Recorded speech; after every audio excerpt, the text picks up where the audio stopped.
Hello everyone, Nanda ma'am here. I'm starting a new channel today with my sister-in-law who loves plants. She lives in Adoor in Kerala where the red soil is bountiful. The area is rich in biodiversity and blessed with many varieties of plant life. Our channel, Urvaram, the fertile land, is aiming to catalogue this beautiful and diverse collection of plants. Please show your support by subscribing and sharing.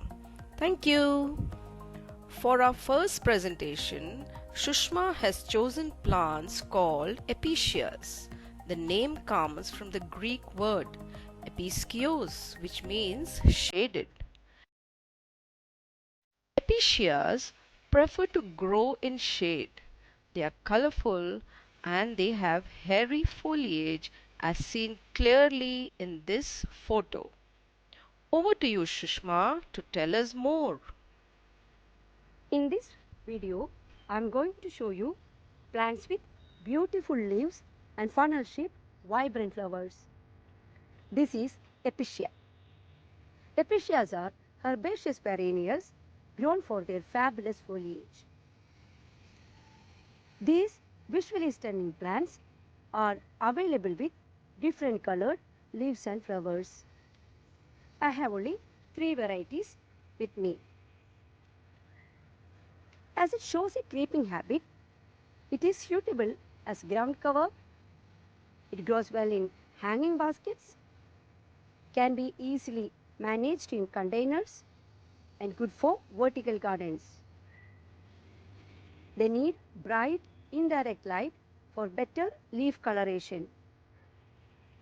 It can be easily propagated by snipping 4 to 5 inches healthy stems.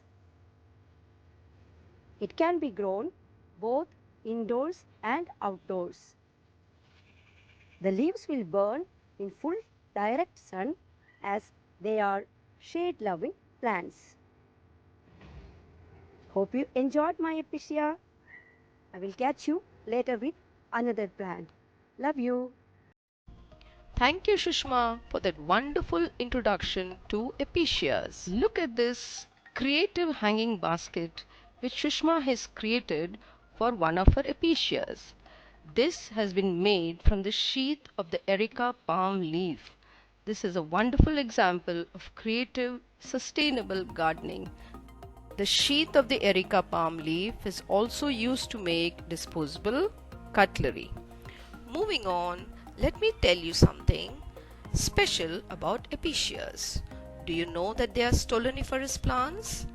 This means they have stolons or runners. Stolons are horizontal stems which grow out from the mother plant. New plants will grow from the nodes which grow on these stolons. Can you see that? At the end of it, you will see the new plant which has grown out of the stolon. That's all for today. Hope you have enjoyed our video. Do support by subscribing and sharing. Until next time, keep blooming and growing. Bye.